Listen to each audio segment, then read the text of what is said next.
Welcome everybody to Radio Row. The Compas are at Radio Row. Fernando Ramirez, Gilberto Manzano. Before we introduce our guest, what's up, bro? What's up, Fernando? I guess we're not alone. We got the king of Las Vegas. There's like a debate who's the biggest celebrity in Las Vegas, and there's a lot of people out here. But for me, it's always going to be Adam Hill of the Las Vegas Review Journal. Adam, how you doing?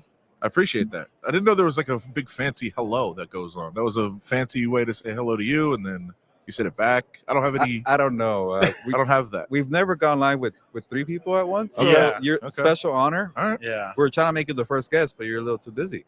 I mean, So- there's a lot going on. I did just go over and do some Australia radio. I was debating if I should try an accent or not. Oh, did you? No. I kept it very professional. I was like, I better just answer the questions as they come. And How was that though? it was very cool. It was a good interview, and I have been to Australia once, so I got to share wow. that knowledge. I don't think he cared, but it was very cool. He was very interested in what's going on in Las Vegas and kind of the history of the sports scene, and all culminating with this going on this week. Jorge, I know we're always late. We apologize. We're obviously trying to get everything going. It's a crazy day here, but we apologize. But we are glad everybody's jumping on. Apologies are good. I'm waiting for some apologies on Twitter right now, and I haven't gotten them. So By the way, I was just checking again. by the way, right in the last about what do you want to call it? In the last couple of hours, Adam Hill has been an expert on the locker room that the Chiefs will be using. Can you tell us a little bit about that? Well, it's a wild story that's going on. First of all, there's so many. Every day at the Super Bowl is a different experience, and the whole news cycle changes every hour. Big talk this morning that the 49ers are using the UNLV practice field, and they don't like it. It's too soft. The grass is too soft. They don't want to be there. So that's always fun. And now the locker room controversy has begun because it was posted the other day that the Chiefs will be using the Raiders locker room, and Raiders fans lost it. That's an arch rival. They're using the locker room. That's not fair. And somebody posted some signage of the Raiders locker room with Chiefs logos painted over. Not painted. It was wrapped over it. And then Jermaine Illuminor from the Raiders chimed in and said, player, he's a starting right tackle for the Raiders. He said, I go in that locker room all the time. That's not our locker room. That's the UNLV locker room. You guys are all wrong. And so everybody's just kind of believed that. Now, here's the problem. I love Jermaine Illuminor. He's great. But there is a player's entrance and a non-player's entrance. There's two entrances. So when he said that's not where we go in, that's true, but it is your locker room. Yeah. And so fans have just caught on and said the media's lying, fake news, all this other stuff. And there's been some nasty, nasty things said on Twitter about me and some other people. This morning I went on and did a couple spots on Raider Nation Radio, things like that, and told people, like, look, he's not wrong. That's not where it goes in. We were trying to get to the bottom of it. And then another media person went and did the same thing. Two media people, actually, an hour ago, did the same thing. They took a picture of the player's entrance and said there's no Chief signage. That's the wrong entrance. So now they had that. Now there is an event going on inside the Raiders locker room. It is covered in Chiefs signage and logos, and all of their stuff is in there. So now we know for sure it is the Chiefs in the Raiders locker room. But all of those people that have said nasty things the last 2 days, not even nothing. I just responded to one. I said, "We good now?" And they haven't responded to that either. You're such a troll on Twitter. It's so funny. What else is there to do on Twitter? That's what Twitter. X, get It's it not. right. No, it's not. Yeah. It's Twitter. Okay, I don't care. I don't know. Like, what else is there to do? What are you going to just state something that happened? I love people that are like, Raiders took out a first down. Yeah, we all know. The We play-by-play guy. Yeah, why? Everybody that cares is watching it. It's silly, but yes, trolling is a way to do it. And I don't think it's trolling. It's just if they want to attack you and say things, okay, well, I was right. Are you going to say that now? No, of course they're not. Jorge, real quick, said, well, Mr. Hill, just know that Charger fans love you. We appreciate you sharing the mic with the Compas. So there you go. there you go. People like you, Adam. I am also look. I'm a big Michigan fan, so we'll definitely be following Coach Harbaugh's journey down with the Chargers. Talk about that a little bit. What did you make of that? Of him going to the Chargers? Yeah. Look, I know a lot of Michigan fans were upset. Like, to me, he did everything that anybody could have asked him. That's a Michigan fan. Now, I'm from Ann Arbor. I went to UNLV here, so people give me a hard time for that. But I'm from Ann Arbor. I'm a Michigan fan my whole life. Everything that we could have asked for from a coach, he did. So, like, what are we going to drag him and make him stay there the rest of his career? He accomplished it. And the college landscape is changing. We understand that. He wanted to go back. He has one thing to accomplish still left in his career. He wants to do that, and he went and did it. I'm sure the Raiders, if Jim Harbaugh does work out, are going to regret not maybe pursuing him. But again, the results speak for themselves. So if the Raiders are successful, they're not going to care they don't have Harbaugh. But yeah, for me as a Michigan fan, thanks, coach. Good luck.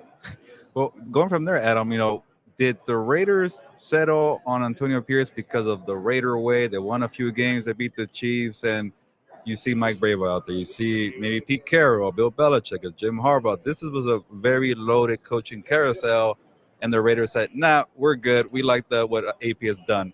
For you, did you think that was a wrong approach? Maybe at least even try and make a full effort, and you swing at the big guys, you always have AP in the back pocket. What did you think about that? Did you see the report today that Mike Vrabel is just too big? Or too scary, apparently. Too scary? Yeah, He's like big and intimidating and scary. That's wild. Look, they were going to always consider AP because he did have some success at the end of the year. There's no question. The players loved him so much. It was going to be hard to tell the players, basically they said, go out and perform. If you go out and perform and play well for him, then he's going to have a chance at the job. And they did that. So they were going to have to consider him. It was always going to be the case. For me, I would have talked to everyone, and they did not talk to Jim Harbaugh, and I thought was fairly interesting. But is it the right hire? Again, we'll find out. Time will tell if they're successful. That he is, but he is a first-time head coach in a division that now has Andy Reid, Jim Harbaugh, and Sean Payton. That's tough. That's tough. And now, obviously, this very public incident involving, hiring an offensive coordinator, then him backing out of the job and everything that went on there. It's a bad look, regardless of how it works out. Whether it works out or not, for right now, you look bad and you look like you don't kind of know what you're doing. Now, they can fix it. If Luke Getsy works out and he's good and they have a good offense, everybody will forget how this looked. But for right now, it's not a great start. But again, this is the risk reward, I guess, of hiring a first-time coach. He's never gone through a process of hiring coordinators and other assistants and things like that. This is a learning experience for him. And he said often throughout the year, he said, look, my first day on the job is going to be my worst day. And I'll try to get better every day. And he made some really bad mistakes in game management the first couple of games. Got a little bit better later in the time. So I think to his credit, there are things that he knows he doesn't know and then he has to get better at. And if he does that, then it'll work out. What do you make of the Tom Telesco, Champ Kelly, and Antonio Pierce marriage? Yeah, I feel like the biggest thing for the Raiders really, and I know that there's a lot of talk about, connections and agents and who's pulling the strings and all that, but that's everywhere. So I thought it was interesting that people were like, oh, the Raiders are just getting pulled around by all these other agents and all these outside forces. Yeah, what team isn't? That's what happens in the NFL. That's the politics of the NFL. And it's kind of silly to say it's only the Raiders that happens to. But I think that Mark Davis was very hesitant about, and I know Champ and Antonio had the job on an interim basis for this year, but a first-time coach and a first-time GM, both on the job at the same time, both trying to figure it out, throwing them both into the deep end and saying, just go. I think that gave him a lot of pause. And so it makes sense to me that once Antonio Pierce had the job, as much as I thought Champ Kelly did an admirable job and I think deserves a shot as a GM, I just don't think that was going to work out in terms of being inexperienced at both positions. I think they wanted to have a more experienced guy at the top who's done this before, who's been around, and I think that's why they put them together. Adam, kind of random, but we know Tom Telesco from the Chargers days. And I'm all about random. Yeah, there you go. Okay, so here we go.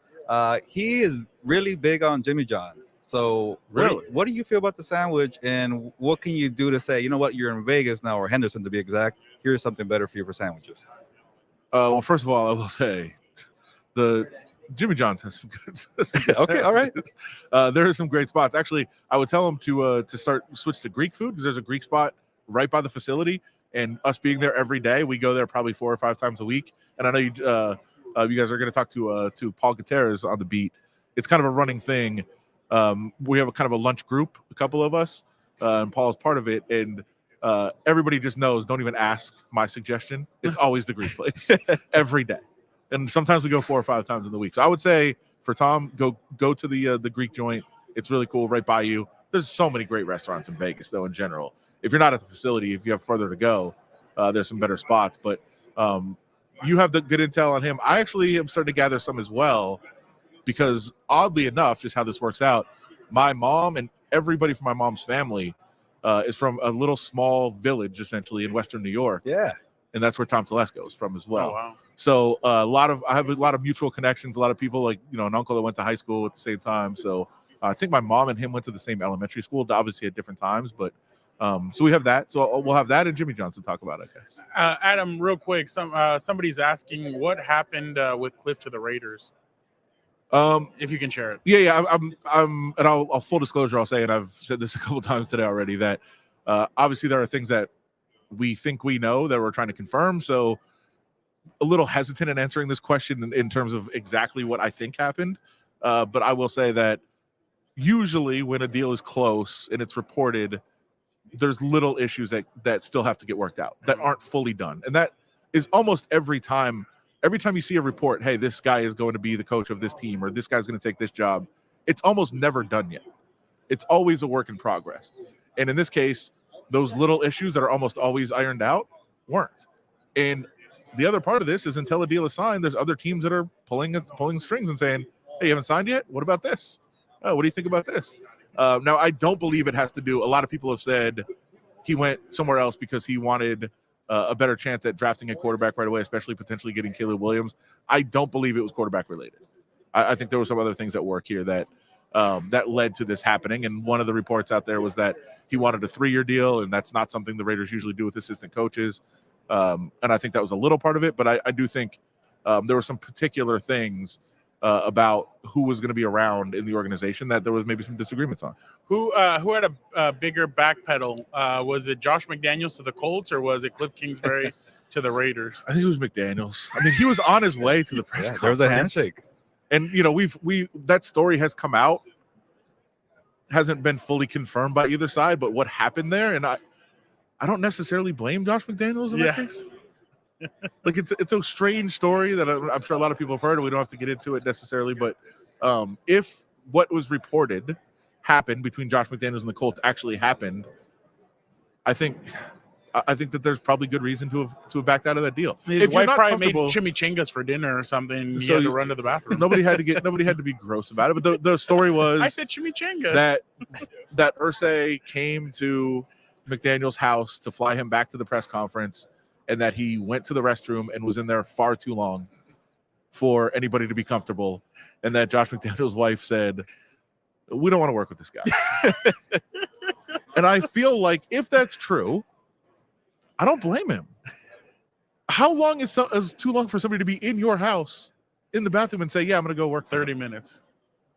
I think it's like 15. Yeah. No, that's 30. Yeah, because now people are on their phones. Sometimes you got a heavy dinner. Phones. Yeah, but maybe if 20. You're on your phone in the bathroom, you have to be thinking, okay, what are these people thinking about me out there? I got to get out there, and I'll use my phone out there. Millionaires and billionaires, I don't think, care about what the notion is about them, to be completely honest. You know what? I said 50. I'm gonna take it back. I think it's like 5. 5? No. You're in somebody's house. You're meeting for the first time. You're meeting somebody for the first time. The best thing you can do is not even do it. Like of course. Yeah, that's a party foul. But I'm saying 5 minutes. We're starting to think, what has happened? Yeah. You know what? If you actually do that at somebody's house for the first time you just met, then maybe you don't want to be there working with that person. So I get you, Adam. Okay. Yeah. And you have to think like, hey, this is gonna be my boss. Is he gonna visit me every day and start ruining? I don't know. Would it be in the bathroom on company time? We're supposed to be doing the game plan for the week. I mean, I have so many questions that I would love to get answered at some point. It's tough to ask them. But yeah, I feel like if that really happened, I'm cool with just saying, you know what, this probably isn't going to work. Just to bring it back a little bit, Adam, and speaking of, upset Raider fans, the whole mess with Cliff, do you think that maybe they got it right with going with Luke Getsy? And do you think the whole criticism of Cliff with the Cardinals was warranted, or maybe the Commanders messed up with getting Cliff? I just want to get your point from going from Cliff to Luke in 24 hours. Yeah, I mean, I think if it was me, I probably would have taken a little bit more time just to say, okay, let's think about this. But it's pretty clear, like, Luke Getsy was their second choice. They hired Kingsbury, it didn't work out, so let's just move on. Let's not overthink it, I guess, was their rationale. I think Kingsbury is a pretty good offensive coordinator. I think Getsy has the potential to potentially be as well. Like, who do you blame for what happened in Chicago? Do you blame Getsy? Do you blame potentially Justin Fields, other guys that were struggling a little bit on that offense. Whose fault is it? I don't know.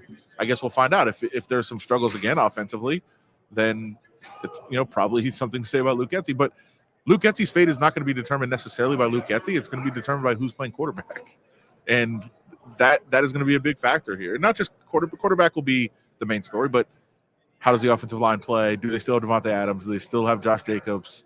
How do some of those other players perform? Because in the end, you can design the best offense ever.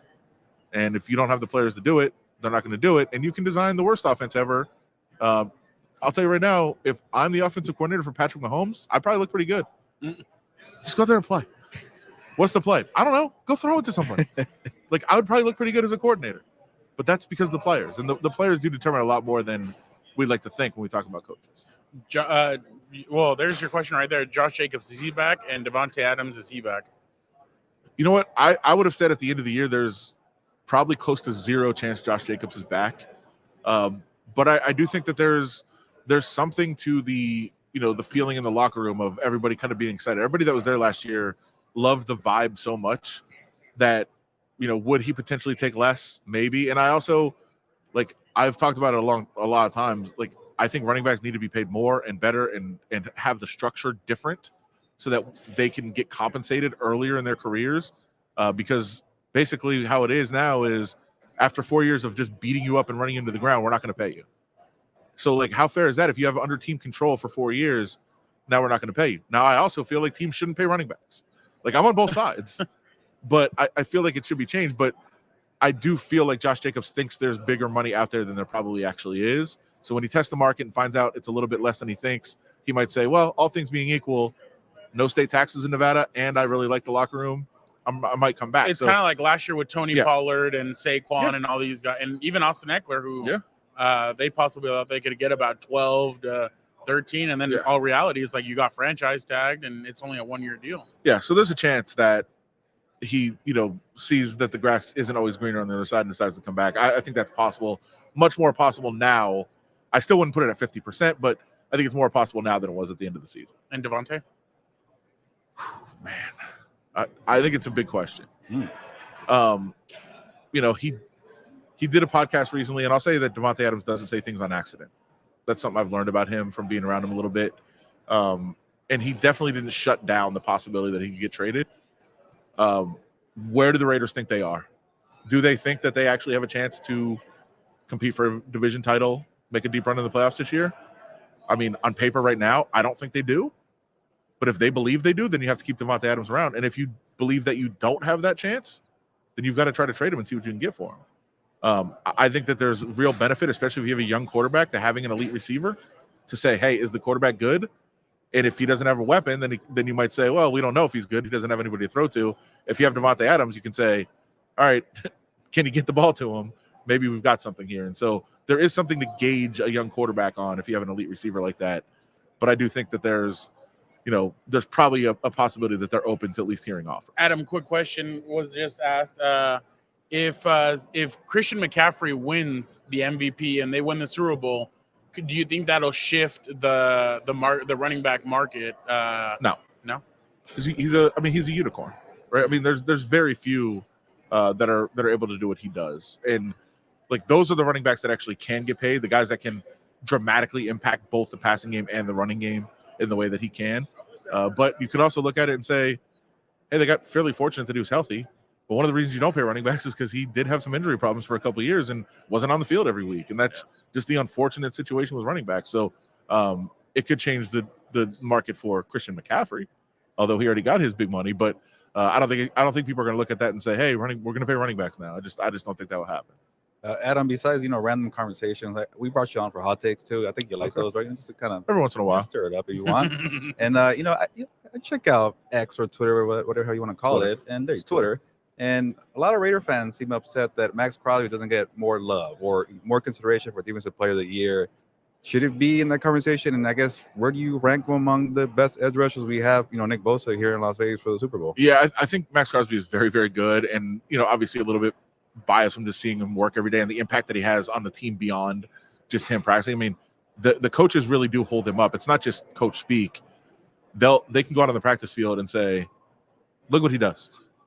That's our best player. Look what he does every day. And so they can kind of, set the standard in that way. So he's very important. The unfortunate thing for him and for Raiders fans who want him to be recognized for like defensive player of the year and those sorts of things is that you got to win. If you win, then he's going to be in that conversation. And if you don't win, then he's not going to be in that conversation. And I don't think that's how it's supposed to be, but that's how it is. And I think we all understand that, and we know that if you're on a team that's not a winning team, you're not going to have guys in consideration for those kind of awards. But if they were winning, if they were a playoff team this year, I think he'd have a lot better chance to be the defensive player of the year, even if he had the exact same season. And he also was hurt down the stretch, didn't have quite the impact the last couple of games. He shouldn't have been playing. The fact that he stepped on the field is unbelievable because we got to see him in the locker room every day and just look at his knees and his hand. And it was awful. You hurt just looking at him every day. And he still was rarely missing a play. It was wild to watch that. Adam, so a couple of weeks ago, well, not a couple, 2 weeks, last week, 2 weeks ago, actually. No, yeah, my bad. 2 weeks ago, we saw you trolling. Math is hard. Yeah, that's why we're journalists. We saw you doing the ultimate troll after the Buffalo Bills lost to the Kansas City Chiefs. I am so proud. You go and you go to the jukebox and you put Taylor Swift songs for a Buffalo Bills fan. Dude, it wasn't a fan. It was a Buffalo Bills bar. That place was packed at the beginning. Yeah. Now, I took a photo of that guy because it was funny near the video of him because it was funny at the end. Yeah. Dude, when I went in there, I was actually a little nervous to do it. It was a full Bills bar that was depressed and sad. And I played. It cost me way more than I cared to admit. I think it cost close to like $80. I played 3 hours of Taylor Swift music in the Bills bar, starting about 20 minutes after the game ended. Nobody told you anything? Well, they started skipping them, but there were so many of them that they were just like, all right. And finally they were, all right. Now, it is a bar that I hang out at, and people that I know that are there, they were not happy with me. But eventually they were like, all right, we're just going to play this. So many people accused that of being fake on social media. And I was like, that was not fake. I did it. And the bar actually, if you guys saw, the bar actually responded to a lot of people that said it was fake. They were like, no, it happened. I was pretty proud of that one. That was good. But it was more, I did in a former life used to be a massive Buffalo Bills fan, and some things happened that really soured me on fandom. And now that I cover the NFL, I can't really be a fan anyway. So I do have a little bit of a animosity built up to some of the fan base that said some really nasty things at a game that I went to, not about me, about somebody else. And I didn't like it. And so I felt, you know what, this is the time. And I went and did it, and people were upset and mad, and I loved every second of it. It was great. It's a long game. And Adam, I don't know if he's talking about the juice. No, it's somebody else. Yeah. But Adam, I actually referred to your video in one of my stories. So thank you. You know what? It was that good. I felt kind of bad because I had that tweet blew up. It was wild how much interaction that did. And I got lost in the mentions and the messages and everything that was coming in was crazy. But so many outlets were like, hey, can we use this? But I had so many DMs, I couldn't get to all of them. And so I felt kind of bad. I eventually got to all of them. But everyone was using that, which was crazy. But again, so many people just said, look, fake setup. It was not. We used it on our show to show people. Somebody, go ahead. Go ahead. Okay, Thea's asking how much pressure is on San Francisco to finish the job this Sunday. Yeah, I mean, I think quite a bit, but I believe that they probably think that they'll be back, just like a lot of teams do. The Chiefs have the comfort of having won before, so that is a little bit helpful, especially in this game last time. But I also think in terms of the pressure, I think it'll even start building more if they're winning in this game. They blew that lead last time, and they had every opportunity against the Chiefs the first time. And I know a lot of the players are different, but they had every opportunity 4 years ago to get the job done, to finish it, to win that Super Bowl championship that they haven't won in like 30 years, and they weren't able to do it, and the Chiefs rallied. And so if the 49ers are in that position again, I think that's when they'll start to maybe feel the pressure of, we were in this position before, we didn't get the job done. We can't let that happen again. And that's where I think you'll start to see it. And I think that's a situation the Chiefs will be very comfortable in, saying, hey, we know we can rally. We know we can come back. And the Niners know they can rally too if they fall behind. But I do think the most pressure would happen if the 49ers have a lead in the fourth quarter. Jorge said that you're a menace for doing that at a Bills bar. Dude, I'm not kidding. I was scared for a minute. Wow. Like it was a nerve, because at first I just played it. I didn't say like, hey, I did this. I just played it and then sat at the bar and just watched the chaos. And eventually, after about 3 or 4 songs of skipping them and finally letting a couple play, they were like, "It was you, wasn't it? It was you." And I was like, "Who? What?" And I was nervous to admit it, but I was laughing so hard that I kind of had to. And they were like, I think they were very close to kicking me out. I don't think anybody was going to actually hit me, but I didn't think it was impossible. I thought there was a possibility that was going to happen, so I was ready for it. But look, in the end, I probably deserved it. I'm not going to lie. Like, that's a really messed up thing to do, but it was still worth it. Right. And Adam, you surprise me all the time, but that was a great work by you. Thank you. You're a genius. Thank you. But speaking of geniuses, and you can confirm the story if you want, Adam. A big deal when Allegiant Stadium was getting built. There's supposedly a Chiefs fan who worked on that building and buried the Chiefs flag under the stadium. Can you confirm or deny, or what do you think? Well, there was a lot of investigative work done by some colleagues of mine, and I kind of helped out a little bit on that. Not much, but I will say Ed Grady did a great job of this. He came to the conclusion that it did not happen. I will say I'm not so sure, because essentially a fan from Kansas City was working on the stadium. He was one of the construction workers. He took a photo of a Chiefs flag and had it posted on social media that he buried that flag that was in the photo underneath the stadium. And he said this happened. He put it out there. After a while, it gained a lot of traction. This is back when the stadium was built, gained a lot of traction. And his boss, who was the head of the union workers around here, came to him and said, "Did you really do this?" And he was like, no, that was just a joke. And the response from the head of the union workers was, "I'm going to need that flag then to see that you didn't actually bury it." And eventually he says he got the flag. I was given the flag, so he clearly didn't bury it. Cool. There's more than one flag, right? It's not like there's a serial number on it. Right. So now that this story is getting big again 5 years later, he's been approached by a lot of people. And if you've seen any interviews with him, he won't confirm or deny whether he did it or not.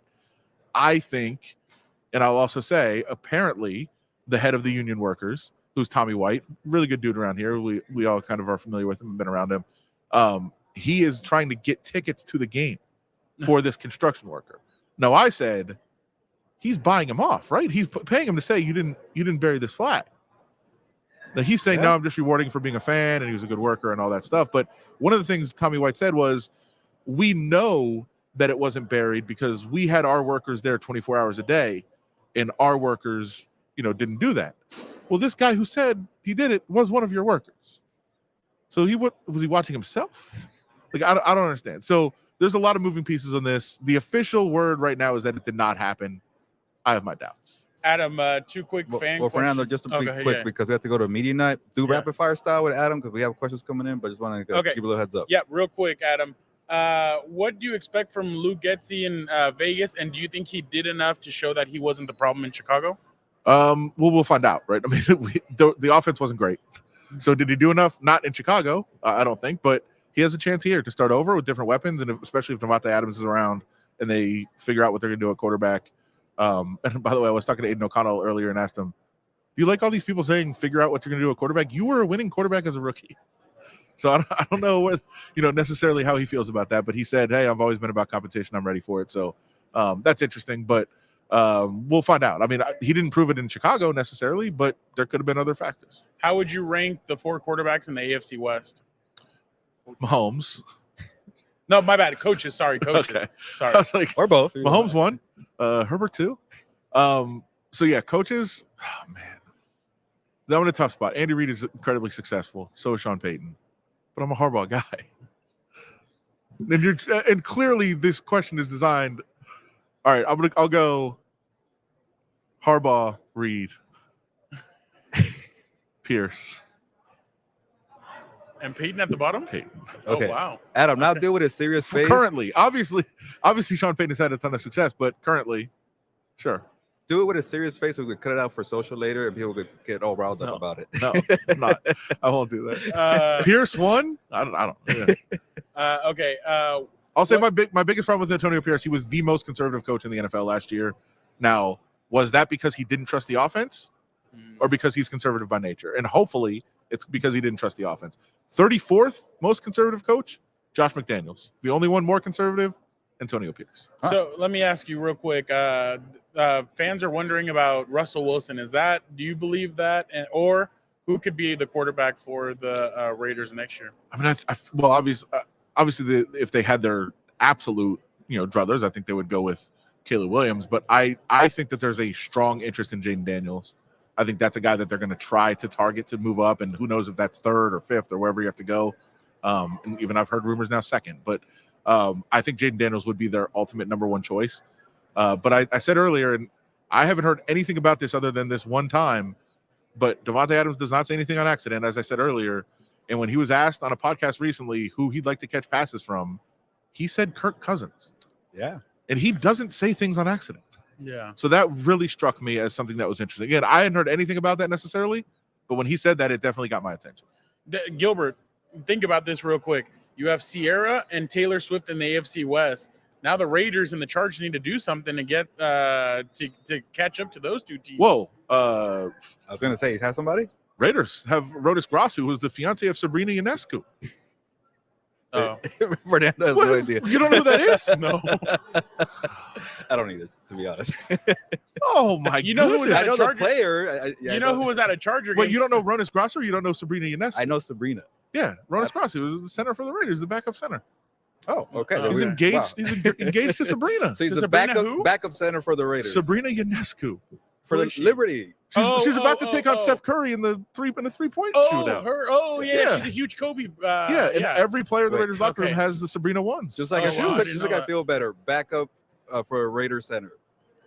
Okay, so now the Chargers, backup Raiders center. Okay, So all now right. the Chargers I are feel missing better Gage. because I don't need to know that. Okay. the Chargers are now missing. The Chargers are now missing somebody. But real quick, Tom Telesco usually stays put.